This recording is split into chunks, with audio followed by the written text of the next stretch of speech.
Hello everybody, this is Adam Sabla with Mr. Horse. And guess what? We are starting a vlog.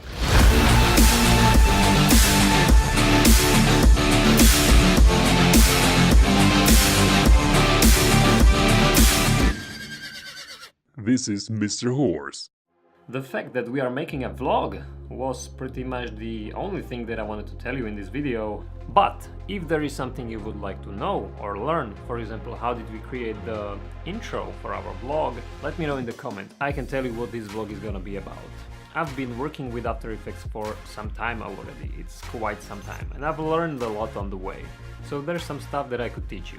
For example, how do you create a good composition in After Effects for your explainer video? How do you create an intro for your vlog?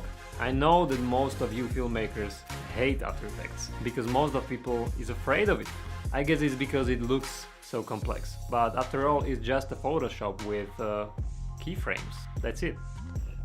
So, my goal with this vlog is to show you how awesome After Effects is and to show you how to hack your way through it.